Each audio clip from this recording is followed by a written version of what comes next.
বিসমিল্লাহির রহমানির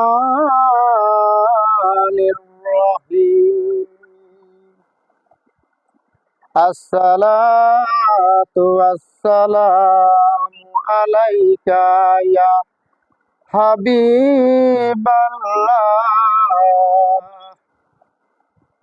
আসসালাতু ওয়াসসালামু আলাইকা ইয়া রাসূল আল্লাহ। আসসালাতু ওয়াসসালামু আলাইকা ইয়া সাফিউল মুসলিমিন। আসসালাতু ওয়াসসালামু আলাইকা ইয়া রাহমাতাল লিল আলামিন। আল্লাহুম্মা সাল্লি সাইয়্যিদানা মাওলানা মুহাম্মদ ওয়া আলা আলি সাইয়্যিদানা মাওলানা মুহাম্মদ হাবিবানা সাফিয়ানা সাইয়্যিদানা মাওলানা মুহাম্মদ ওয়া আলা আলি সাইয়্যিদানা মাওলানা মুহাম্মদ। পশু পাখি হেসে বলে আজকে মোদের খুশির দিন। আমাদের মাঝে বরকত এলেন রহমাতাল লিল আলামিন। আল্লাহুম্মা সাল্লি আলা সাইয়্যিদিনা মাওলানা মুহাম্মদ ওয়া আলা আলি সাইয়্যিদিনা মাওলানা মুহাম্মদ। আসসালামু আলাইকুম ওয়া রাহমাতুল্লাহি ওয়া বারাকাতুহু। ওয়া আলাইকুম সালাম ওয়া রাহমাতুল্লাহি ওয়া বারাকাতুহু। আজকের এই আগমনের দিনের আলোচনা জন্য এই রাব্বুল আলামিন আজকে আমাদেরকে এই বেহেশতের বাগানে উপস্থিত করাইছেন। এই জন্য আল্লাহর প্রতি আমরা সকলে শুকরিয়া আদায় করি, আলহামদুলিল্লাহ। নবী করিম সাল্লাল্লাহু আলাইহি ওয়াসাল্লামের প্রতি একবার দরুদ শরীফ পাঠ করি, সাল্লাল্লাহু আলাইহি ওয়াসাল্লাম। উপস্থিত এই মাদ্রাসার সেক্রেটারি আমার মামা হাফেজ মাওলানা সিদ্দিকুল ইসলাম, উপস্থিত শিক্ষক বৃন্দ, বন্ধু বান্ধব ও আমার ছাত্র ভাইয়েরা, আবার সালাম দিয়ে আসসালামু আলাইকুম ওয়া রাহমাতুল্লাহি ওয়া বারাকাতুহু। আজকের আলোচনা এই মাসটি নবীর আগমনের আলোচনা। ঈদে মিলাদুন নবী। ঈদ মানে খুশি, মিলাদুন নবী হলো নবীর আগমন। ওয়া মা আরসালনাকা ইল্লা রাহমাতাল লিল আলামিন। আল্লাহ নিজে ঘোষণা করেছেন, আমার দোস্তকে আমি আমার বান্দাদের মাঝে প্রেরণ করেছি রহমত স্বরূপ। তিনি দুনিয়াতে জন্ম হয় নাই, তিনাকে প্রেরণ করা হয়েছে। তিনি সৃষ্টির সেরা একজন জীব, যাহা নবীর কলিজার টুকরা, এবং আল্লাহর কলিজার টুকরা হলো নবী। সেহেতু আজকের আলোচনা একমাত্র মহব্বতের আমাদের নবীর পরে আলোচনা হবে, হযরতে মুহাম্মদ সাল্লাল্লাহু আলাইহি ওয়াসাল্লাম। আজকের একজন প্রশ্ন করেছেন, কি প্রশ্ন জানি হলো, কি কইলেন জানি, বিশ্ব নবীর কথা কি বলেন? বিশ্ব নবী কেন বলা যাবে না? বিশ্ব নবী হলো একমাত্র বায়ুমণ্ডলের নিচে এবং আকাশমণ্ডলের উপরিভাগ যেখানে শুধু মানুষরা বসবাস করে, এই জায়গাটার নাম শুধুমাত্র বিশ্ব।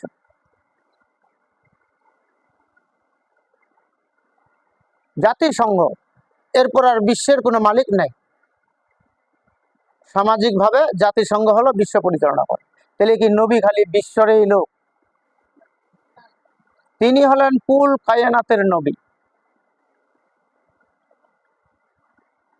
তিনি হলেন আল্লাহ থেকে শুরু করে একদম খালি শুধু বিশ্বই নয়,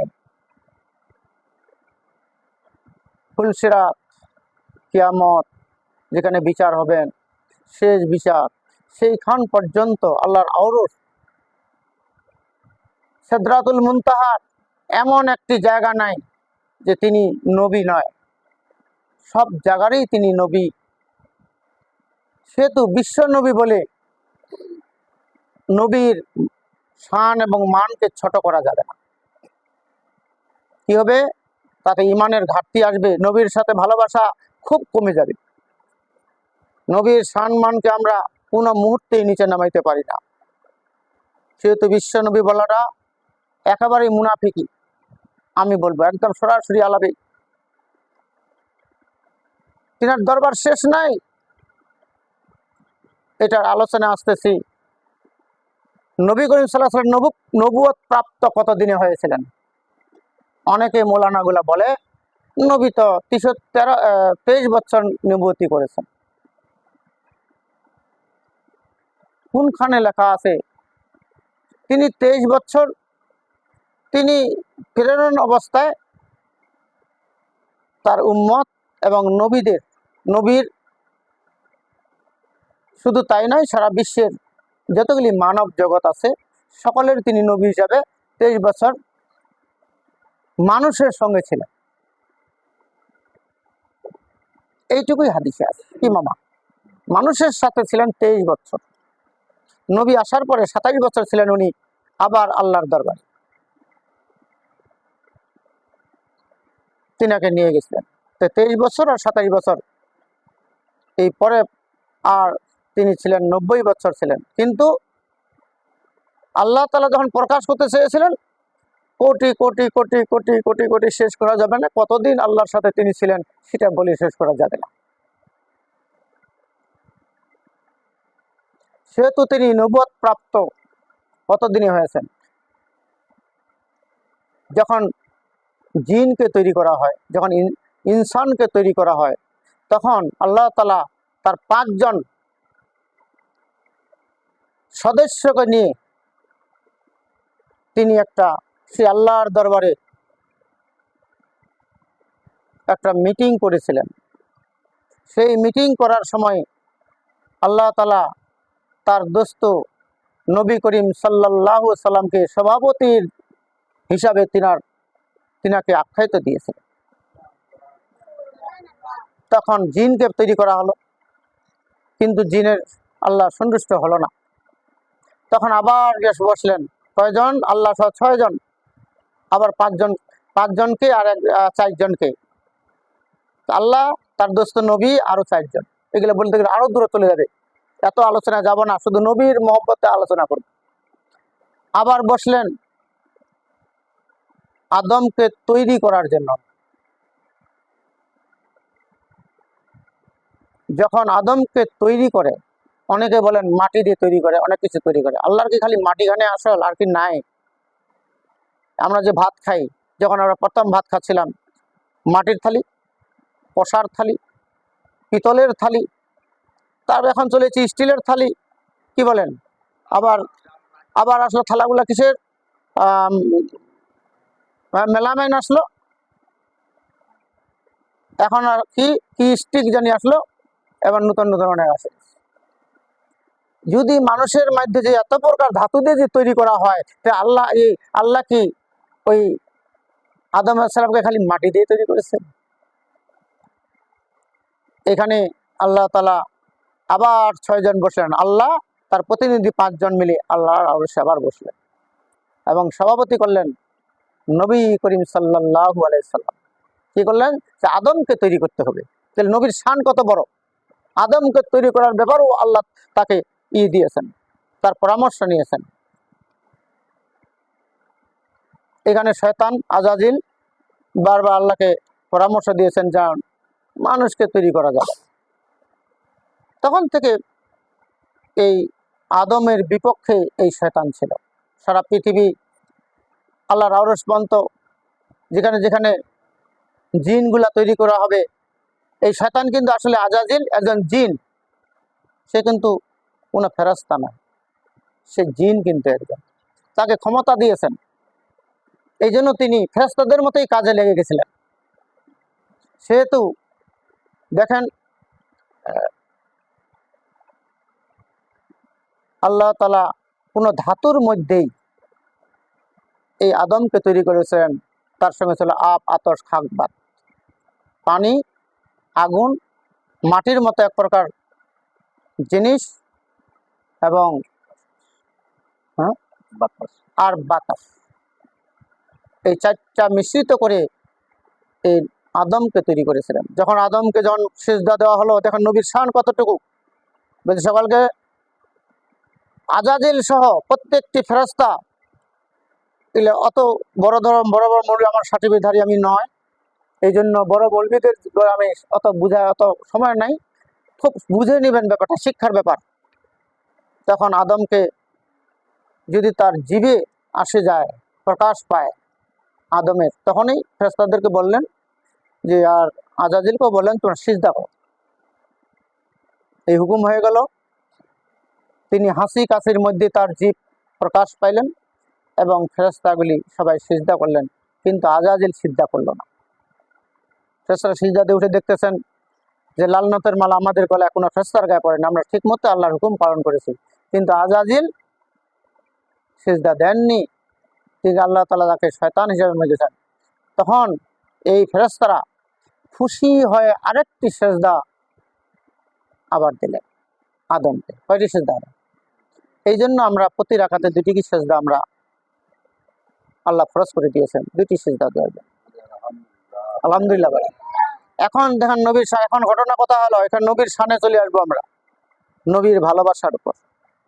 ইনি প্রথমে তার চোখ পড়ে গেল আল্লাহর আরশের, এ তো ভেরেশতে, এই আলোচনা করতেছি ভেরেশতে, এখানে আল্লাহর আরশের পাশে এই আলোচনা হচ্ছে।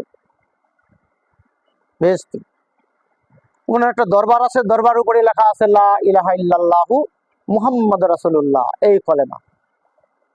যখন আদমের চোখ পড়ে গেলেন এই কলেমার দিকে, কি লেখা আছে? লা ইলাহা ইল্লাল্লাহু মুহাম্মাদুর রাসূলুল্লাহ, এই কলেমা। আল্লাহ বলেছেন যে তিনি আমার নবী ও রাসূল। এই আদম একটু তার অন্তর দিয়ে কেমন জানি একটু ভাব হয়ে গেলেন, মানে কি বললেন, হিংসিত ভাব হয়ে গেলেন। শয়তান এই চান্সে কিন্তু আদমের ভিতরে ঢুকে পড়লেন। দেখেন তাহলে কতদিনের নবী সে? আদম আগেই তার লেখা আছে তারিয়াতে লা ইলাহা ইল্লাল্লাহু মুহাম্মাদুর রাসূলুল্লাহ, কি নবী এবং রাসূল। তাহলে কতদিনের রাসূল, কতদিনের নবী তিনি? তোমার সম্মান বলে বিশ্বের নবী, হ্যাঁ আমাদের বিশ্ব নবী মুহাম্মদ রাসূলুল্লাহ সাল্লাল্লাহু আলাইহি ওয়াসাল্লাম। তওবা করতে হবে কথাটা বারবার বললে। এই আলোচনা বিশ্বের আলোচনা হয় না, আল্লাহর আরশের আলোচনা হচ্ছে, সেই বেহেশতের আলোচনা হচ্ছে। সেখানকার যদি সেই লেখা থাকে এই কলেমা লা ইলাহা ইল্লাল্লাহু মুহাম্মাদুর রাসূলুল্লাহ, সে নবী কতদিনের? নবুয়ত প্রাপ্ত কতদিনে তিনি ছিলেন? জিন ইসরানের পূর্বেই আল্লাহ তাকে নবুত্ব দিয়েছেন। এই 23 বছরের জন্য নয়। ওইসব আলেমদেরকে আমি বলবো আপনি আবার কাগজপত্র খুঁজেন, নবীর সম্মানকে ছোট করা যাবে না, 23 বছরে ঢুকাই দেওয়া যাবে না। 23 বছর হলো নবীর বান্দাদের মধ্যে ছিলেন, আদমের মধ্যে ছিলেন। নবীর যতগুলি বান্দা আছে তার মধ্যে 23 বছর উনি কেটেছেন, সশরীরে কেটেছেন। কি ছিলেন? আগমন হয়ে কেটেছেন, কিন্তু নবুয়ত্ব তখন না। নবুয়ত্ব তিনি তো আল্লাহ তাআলা সৃষ্টির জগতের পরেই তিনি নবুয়ত্ব পেয়েছেন। পৃথিবীর যতগুলি নবী আছেন 1,24,000 পয়গাম্বর, সব নবীগুলো উনারা রাসূল নয়, সবাই নবী। নবী হলো একজন সদস্য এবং তার গোত্রের মধ্যে সে ইসলাম ধর্ম প্রচার করে, তার গোত্র, নিজের গোত্র বলতে নিজের বংশ আদির মধ্যেই তিনি নবী, এবং ওনাদেরকে নিয়ে তিনি ধর্ম প্রচারের ব্যবস্থা করবেন। এটা প্রচার বলা যাবে না। রাসূল মানে হলো প্রচার, নবী হলো আল্লাহর প্রতিনিধি একজন। স্মরণ রাখেন সবসময়, এগুলো শিক্ষণীয় ব্যাপার। যেমন আলেম ক্লাসে যাবেন, হয়তো দাখিলেতে খুব কম আছে, আলেম থেকে যখন ফিকাতে পড়তে যাবেন তখন কিন্তু এগুলো আসে যাবে। কোরআনে আছে, কোরআন সাবজেক্টও এরকম আসতে পারে, কোনো সাবজেক্ট কি বলেন আসতে পারে, অনেক আয়াত আছে, এগুলো আল্লাহ তাআলা অনেক আয়াতের মধ্যে এগুলি গণ্য করেছেন। সেখান থেকে শানে নজুলগুলি হলো নবী করিম সাল্লাল্লাহু আলাইহি সাল্লাম সে হাদিস হিসাবে এগুলো ব্যক্ত করেছেন মানব জাতির মধ্যে। এই জন্য উনি আল্লাহ তাআলা আমার নবী ও রাসূল, তিনাকে শুধু গোত্রের মধ্যে নয়, সারা জাহানের তিনি নবী, সকলের নবী, এবং সারা মানব জাতির তিনি হলেন নবী ও রাসূল। হিন্দু, খ্রিস্টান, বৌদ্ধ, ডম, হাড়ি, মুসলমান যতগুলি হোক না, সকলের তিনি নবী, সারা জাহানের নবী। তিনাকে প্রচার করার জন্য আল্লাহ তাআলা হুকুম করে দিয়েছেন, তোমার ধর্ম, এই কোরআনকে আমি নাজিল করে দিলাম, এই কোরআনের ধর্ম তুমি প্রত্যেকটি মানব জাতির কাছে প্রচার করে দিয়েছে। উনি সারা জাহানের নবী, প্রত্যেকটি মানব জাতির নবী, প্রত্যেকটি ইনসানের নবী। নবীর শান আরেকবার আমি বলে দিই কথায়, যখন গন্ধম খেয়ে যখন তার পায়খানা প্রস্রাব শুরু হলো শয়তানের কথা ধরে, তখন এতগুলি বুঝার পরে, খালি বুঝার জন্য এটা বলো, তখন তাকে কি হলো, বেহেশতে আর রাখতে পারলেন না আল্লাহ তাআলা। তিনাকে বেহেশত থেকে কি করলেন, আউট করে দিলেন। কিভাবে? তার বেহেশতি পোশাক খুলে নিলেন দুইজনের। আদম হওয়ার খুলে নেওয়ার পর উলঙ্গ অবস্থায় সে প্রেরণ করে দিলেন পৃথিবীতে। পৃথিবীতে তখন সূর্য দেওয়া হয়নি, সূর্য দেওয়া হয়নি, 18,000 মুখলুকাত সবটাই করা হয়নি। প্রয়োজন এগুলা কেরমে কেরমে এই পৃথিবী তৈরি করার পর আসেছেন। এই 18,000 মুখলুকাত কেরমে কেরমে আসেছেন, 18,000 মুখলুকাত না, মানুষ ছাড়া বাকি হলেন 17,999টি মুখলুকাত মানুষের জন্য প্রেরণ করেছেন। কেরমে কেরমে প্রয়োজন হেতু মানুষের কাছে প্রেরণ করেছেন এই 18,000 মুখলুকাত মানুষ সহ। সেহেতু নবীর শান দেখো কেমন, যখন কাঁদতে যখন 350 বছর চলে গেল, তখন আদম আলাইহিস সালাম মনে করলেন যে এত অন্ধকারে উলঙ্গ অবস্থা আমরা পড়ে আছি, দেখতে পাই না হাওয়া কোথায় আছে, আমি কোথায় আছি, এই অন্ধকারে কি দেখা যায়? যায় না। তার স্মরণ পড়লো, নিশ্চয়ই আমার ওখানেই ভুল হয়েছে, ওই কলেমাটুকু ওই নবীর শানে আমি যেটা করতাম, তাহলে কিন্তু আমার এই ব্যস্ত থেকে আর পৃথিবীতে পাঠাইতো না। তার স্মরণ হয়ে গেল, তিনি বলতে শুরু করলেন, লা ইলাহা ইল্লাল্লাহু মুহাম্মাদুর রাসূলুল্লাহ, সকলে সুবহানাল্লাহ বলেন। তখনই জিবরাইল আমিন তিনি আল্লাহর কাছে যা বললেন, আল্লাহ তো জানেই, তারপরে সাক্ষী হিসেবে আল্লাহর কাছে যা বললেন যে আল্লাহ, তোর এখন ওই আদম এখন তো তোমার দোস্তের নাম স্মরণ করতেছেন, তাহলে আরেকবার যাও দেখো কি বলছে। দেখতেছে হ্যাঁ ঠিক, দোস্তের নাম স্মরণ করতেছেন। তো হুকুম করে দিল তাকে আরাফাত ময়দানে উপস্থিত করা হোক। দুইজনকে আরাফাত দেন, তাহলে সম্মান কেমন। নবীর কলেমা পড়লেই সেই আদমের সব গুনাহ মাফ করে দেওয়ার জন্য ব্যবস্থা করা হচ্ছে। আরাফাত ময়দানে আসা হোক, তাদের দুইজনকে আনা হোক। যখন আরাফাত ময়দানে পৌঁছে গেলেন, তখন পূর্ব আকাশে দেখেন ভোর হওয়ার শুরু হয়ে গেল। আফসা আফসা ফজরের পূর্বে যে ভোর হচ্ছে, এই ভোর হওয়ার শুরু হয়ে গেল। তখন হাওয়া দেখতেছে যে যখন ভোর হওয়ার শুরু হয়ে গেল, এই তো আলোকিত হয়ে যাচ্ছে, আমার তো দেখা যাচ্ছে, এটা আমি লজ্জা কি করে ঢাকবো। তখন আল্লাহ তাআলা একটি গাছ সেখানে রোপণ করে দিলেন, এবং গাছের 5টি পাতা সেখানে তুলে 2টি পাতা সামনে পিছনে লাগাই দিলেন, দুইটি পাতা বুকের মধ্যে দিলেন আর একটি পাতা মাথায় দিলেন। এইভাবে আদমও তাই করলেন, সামনে পিছনে লাগাই দিলেন আর একটি পাতা মাথায় দিলেন। এইভাবে দুজনের সাথে মিলিত হলো কোথায়? আরাফাত ময়দানে। সেটা হলো জিলহজ মাসের 9 তারিখ, যেখানে প্রত্যেকটি মানব জাতির জন্য বলছেন আরাফাত ময়দানে যারা উপস্থিত হবেন তাদের সকলের গুনাহ আমি সর্বত্রই মাফ করে দিলাম। সুবহানাল্লাহ বলে। এই দেখেন, তখনই এই আদম আর হাওয়ার মুখামুখি মিলিত হলো।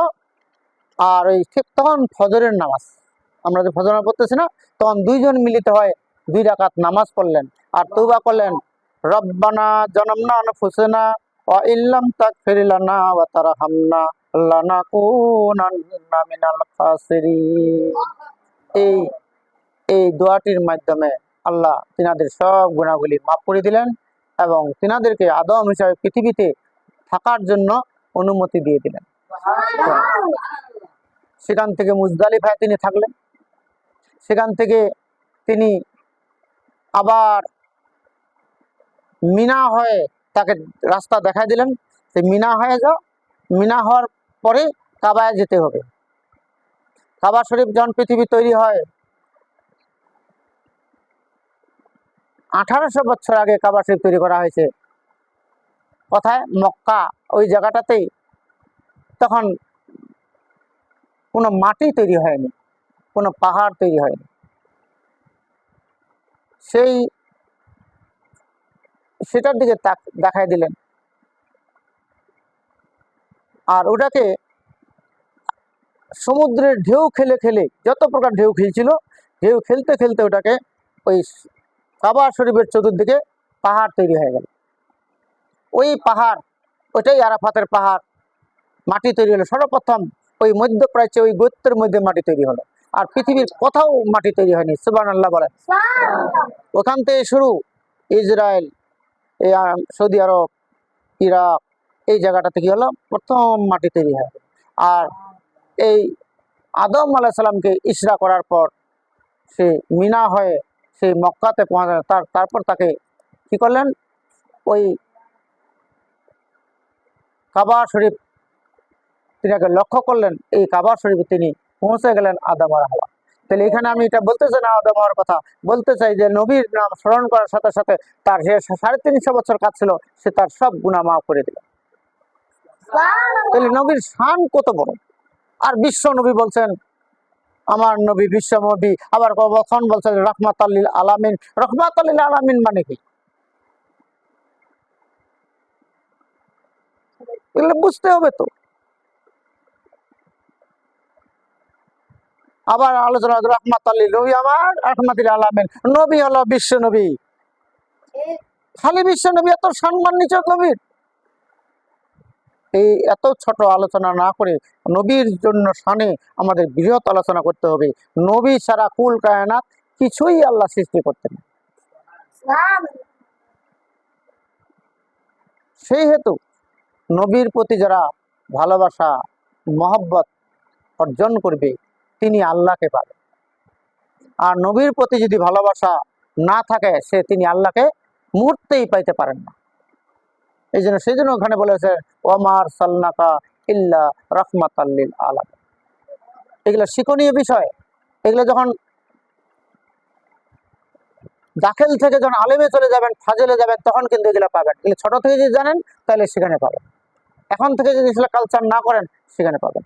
এই যে নবীর ভালোবাসা ছাড়া কিছুই হবে না। যদি নবীর আরেকটি মহব্বতের কথা বলি, সবসময় সব ওয়াজগুলা সবার সামনে বলা সম্ভব না, ঠিক না? এগুলা কিন্তু অনেক গভীরের ব্যাপার। হুজুর বলবে, হুজুর করবে, এটা কিন্তু ভীষণ গভীরের ব্যাপার। আমাদের প্রত্যেকটি নবীর উম্মত একটি আয়াতের জন্য নবীর কানে কানে বলছেন। নবী বলতেছেন যখন কিয়ামতে অবস্থার করার পর যখন নবীকে যখন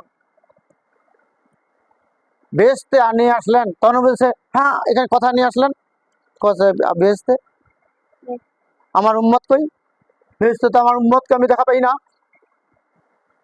হুজুর আপনি আল্লাহর নবী দোস্ত, আপনি যদি বেহেশতে উপস্থিত না হন, অন্য লোক কি আর উপস্থিত হতে পারবে? সেটা আপনাকে তাই উপস্থিত হতে হবে। না, আমার উম্মত তো এখানে আমি পাই না, তার উম্মতের জন্য কতটুকুই না, আমি তো উম্মত ছাড়া এই বেহেশতে থাকবো না। আল্লাহ একটি আয়াতের পরে বিচার শেষ করলেন। কি? আলহামদুলিল্লাহ সূরার 3 নম্বর আয়াতটি কি বলেন? মালিক ইয়াউমিদ্দিন। আল্লাহ তখন নবীর কানে কানে বললেন যে আমি তো মালিক ইয়াউমিদ্দিন, আমি তো সর্বজাহানের মালিক। আমি তো ওয়াদা করেছি যে খারাপ করেছে তাকে আমি কোথায় দিব? জাহান্নামে দিব। যে ভালো করেছে তাকে আমি বেহেশতে দিব। তিনি কানে কানে নবীর বললেন, সকলকে শুনাইলেন না, মালিক ইয়াউমিদ্দিন, আমি মালিক। মালিক কোনোদিন কারো ওয়াদা ভুল করতে পারেন না, এটা নবীকে বুঝাইলেন। এই জন্য আমার কর্ম আমি করে দিব, যে বেহেশত পাবে সে বেহেশতে পাবে, যে দোজক সে দোজকে চলে যাবে।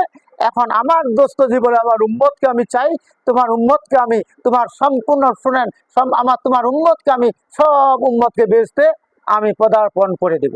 সুবহানাল্লাহ বলে।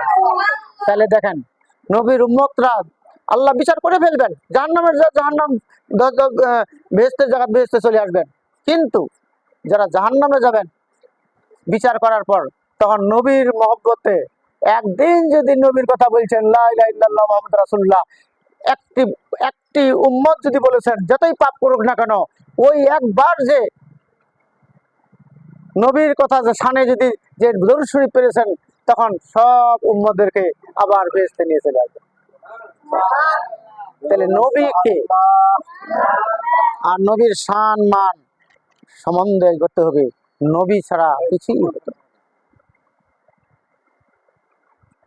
যাই হোক, আলোচনা অনেক আছে, এত করা যাবে না, করলে অনেক কিছু অনেক সময় কি মামা। হ্যাঁ, এগুলি স্মরণ রাখবেন। এগুলো দাখিল আলেম যখন ফাজেলে যাবেন, টাইটেলে যাবেন, তখন কিন্তু এগুলোর প্রতি প্রশ্ন আসবে, খুব গুরুত্বপূর্ণ প্রশ্ন আসবে, এবং তখনই বুঝতে পারবেন যে তোমরা শুনছি, তখন উত্তর দিতে কোনো সমস্যা হবে না। যাই হোক, এই নবীর আলোচনা শেষ নাই, নবীর মহব্বত শেষ নাই। মহব্বত করা কোনো মুহূর্তেই শেষ হবে না। ঘুমতে উঠে যদি ঘুমিয়ে গেছেন, হঠাৎ করে ইয়া রাসূলুল্লাহ, ইয়া হাবিবাল্লাহ, এটা কঠিন ব্যাপার। ঈদে মিলাদুন নবী মাহফিল, ঈদে মিলাদুন নবীর মাহফিল প্রথম করেছেন রাব্বানা, ইমানদারগণ জুলুস করোনা। যেদিন নবী করিম সাল্লাল্লাহু আলাইহি সাল্লাম প্রেরণ করেছিলেন মা আমিনার থেকে, চারজন আল্লাহ তাআলা, চারজন আল্লাহর মহব্বতের প্রেরণ করেছেন, রাতে উপস্থিত হয়ে গেছেন। পৃথিবীর প্রত্যেকটি মানুষ উলঙ্গ অবস্থায় জন্ম লাভ করেছেন, নবী কাপড় পরে জন্ম লাভ করেছেন। কারণ নবীর কোনো জন্ম না, নবীর হলো আগমন। মানুষের মধ্যে রহমত হিসাবে নবীকে আগমন করেছেন, এবং চারজন রাতেই পৌঁছায় দিয়েছিলেন যে তোমরা তাড়াতাড়ি যাও। একটা হাজরা, মরিয়ম, আসিয়া এবং হাজেরা, কি বলেন কি মামা, আসিয়া, মরিয়ম, হাজরা আর হলো হাওয়া, এই চারজনকে পাঠিয়ে দিয়েছিলেন। যখন তিনি চলে আসেন, কাপড় পরিধানে চলে আসেন, কিন্তু কোনো দিন কেউ বলতে পারবে না তার হায়েস নেফায়েস, রক্ত বা রস এমন কিছু লাগে না। ওই যে বললাম এভাবে তিনি আছেন। আর যে বললাম যে ওই যে 6জন আল্লাহ সহ 6জন আল্লাহর আরশে যখন মিটিং করছিলেন, তখন নবী হলেন সভাপতি। তার মধ্যে একজন, একই গোত্রে কিন্তু আরো 4জনকে পাঠানো হয়েছে পরস্পর। হযরত আলী জন্ম হয়েছিলেন কাবা ঘরের ভিতরে। যখন তিনি কাবা ঘর পরিষ্কার করতেছেন, এমন সময় হজরত আলীর মায়ের প্রসব বেদনা, আশেপাশে কোনো ঘর ছিল না কাবা ঘর ছাড়া। তখন সেখানকার যিনি মুতালিব, যখন তিনি তখন দেখতেছেন যে না তো এত দূর তো নিয়ে যাওয়া যাবে না, তখন কাবার ঘরের ভিতরে এই হজরত আলীর মাকে নিয়ে গেলেন এবং সেখানে হজরত আলী পয়দা হলেন, কিন্তু কোনো হায়াস নেফায়াস ছিল। তিনিও একজন আল্লাহর সৃষ্টি। এগুলো বলতে গেলে অনেক কিছু। তিনি পৃথিবীর যতগুলি খলিফা আছে হজরত আলী ছাড়া সব খলিফাগুলি একদিন না একদিন পূজা করেছেন, কিন্তু হজরত আলী পূজা করেননি। ওই মূর্তি পূজা করেছেন, একদিন না একদিন করেছেন। আবু বকরও করেছেন, উমরও তো করেছেন নাকি, এবং উসমান গনি তিনিও করেছেন, কিন্তু হজরত আলী কোনোদিন পূজা করেননি, কোনো মূর্তি পূজা করেননি। কারণ তিনি আল্লাহর খাসকে বান্দা, আল্লাহর লোক সৃষ্টির জগতে। যাই হোক, এগুলো অনেক ব্যাপার। যাই হোক, এখন যতটুকু আমি বললাম স্মরণ রাখবেন, কালচার করবেন। যদি এটাতে ভুল হয় মামা কাছে বলবেন, মামা এটা এই ভুলের, যদি উনি হলেন মাওলানা। আমি তো কোনো সার্টিফিকেট নেই, শুধু বই পড়ি, কিতাব পড়ি। এই বলে এখানে শেষ করছি। আসসালামু আলাইকুম ওয়া রাহমাতুল্লাহি ওয়া বারাকাতুহু।